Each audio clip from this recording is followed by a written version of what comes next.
Okay, so. Here's this cat. And?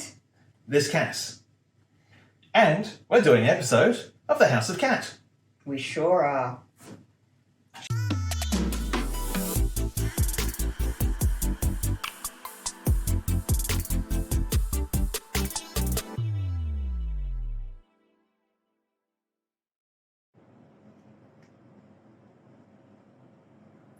Stephen, when did you get paws? I'm starting to think some things might be contagious.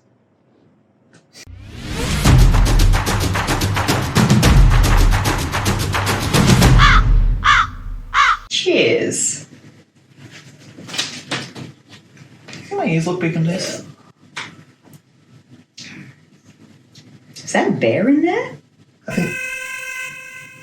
Do you hear lawyers? I hear lawyers. Demonetized! We lasted a whole... And now, the Chaos Cards. Featuring... Oh, would you look at that? It's not... Oh, God. Anyway, up next, the Chaos Cards. Now featuring Null, Other Null, and Spare Null. Greetings, friends. I'm this cat. This is the Fortune Teller's Cat. And these are the Chaos Cards. And this is the reading for you, the audience, for the week starting April 24. Let's see whether the cards have anything for us. Coming into the week, the energies that we bring with us are exercise, due care, black. Black represents the colour of courage, of pursuit of justice against the odds. It's a card of challenges, of facing down adversity, courage, determination, strength, and resilience. So these are the energies we've brought into the week. Perhaps there has been a battle as yet unresolved, or a battle underway, or that's somewhere that we are definitely needing to bring that watching our back and being cautious and careful. The energies of the week, the strong portent, the centre. As the centre is a multiplier, an amplifier, it bodes that whatever's come with us is still underway.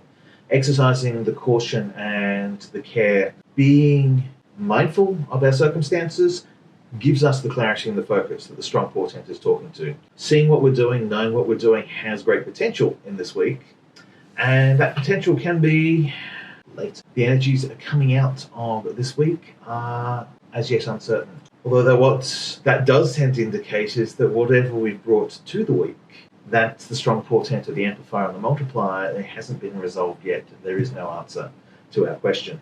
That and possibly the future took the Anzac Day public holiday, and the Chaos Cards don't do public holiday, apparently. So I'm learning. At least the Gen 1 deck doesn't do public holidays, which is good. It means they're probably unionised. I'm running the only unionised card deck on the planet.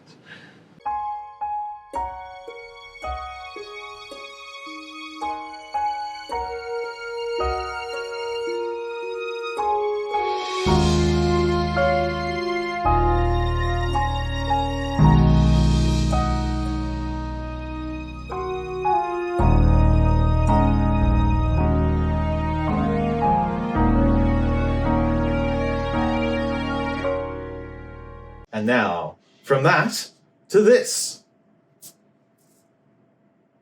You can a hand Amanda, grander panda.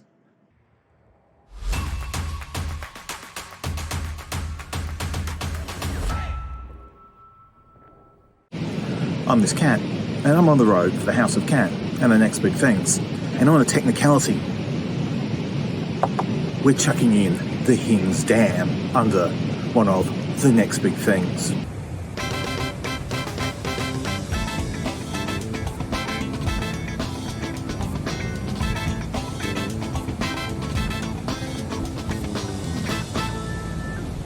Now, it's a straight technicality. It's here because of Russ Hinds' reputation. Russ Hinds, Minister for Colourful Endeavours, general all-round, a big lad, larger-than-life, corrupt bastard, but a man with more style points than common sense. Because if you're going to go the big corruption, why not name a dam after yourself, name the road it goes along that goes past your pub after yourself, and name the pub after yourself? And that to me is actually a pretty big thing. That's style points. That's doing it right. So according to the Wikipedia entry, the Hinds Dam is named after Carl and Johanna Hinds, grandparents of the Australian politician Russ Hinds. Those of us who grew up in Queensland did not buy this for the slightest millisecond that Big Russ, the legendary Minister for Everything, corrupt as all hell bloke, local legend, and kind of guy who would back engineer an excuse. But the Hinds Dam very much was an artifact of youth in Queensland of the era, knowing that, yeah, if you got the opportunity, give yourself naming rights about your own big things, projects. So if you got to, I prefer you weren't corrupt, but if you got to, do it with style and do it with naming rights. From that to this. Paw versus Claw. Tigum Shopping Center Iron Claw. The rules: 0 points for a miss, 1 point to touch, 2 points for a move, 3 points for a grab, 5 points for the prize.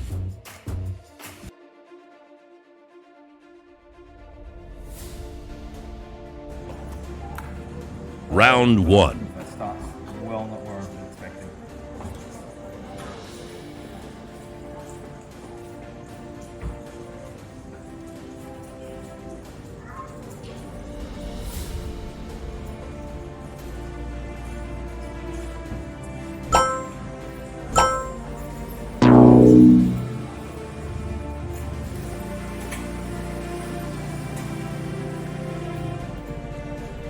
Round 2.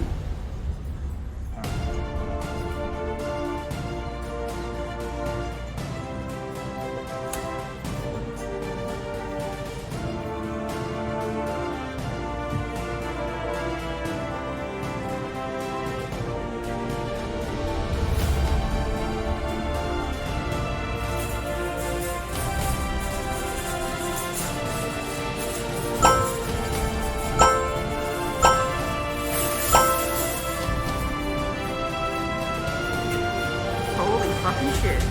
Poor score, 820.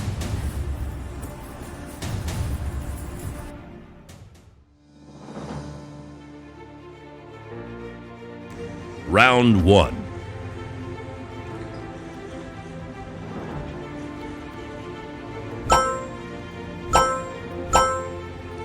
Access denied. That's a negatory. Round 2.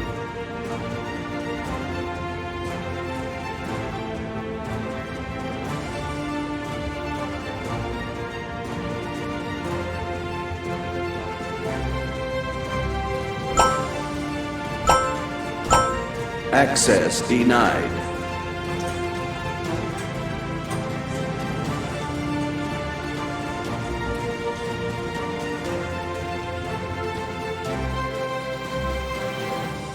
Scoreboard.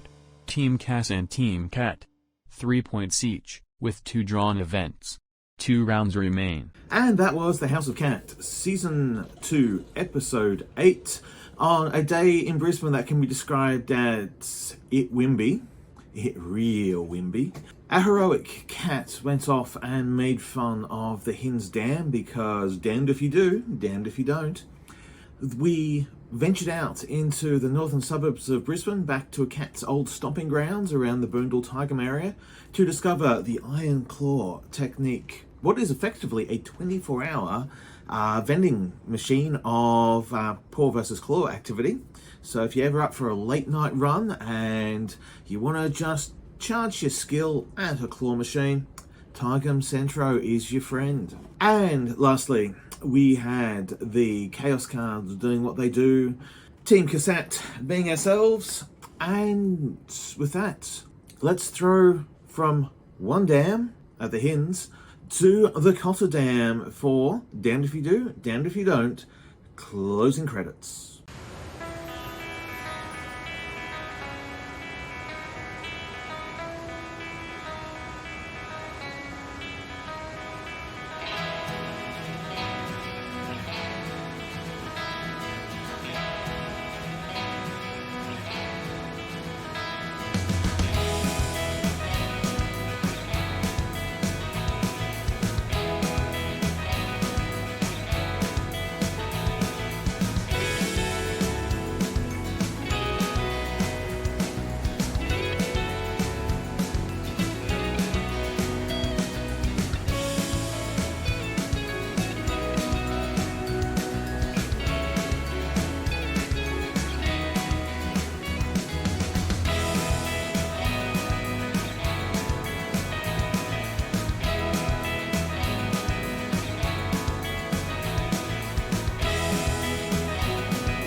Holy fuck. For the record, some of the finest swearing that's happened on this has been during the House of Cat Paw vs. Claw Championships when a cat has won something and the camera operator is heard to say, "Holy fucking shit!"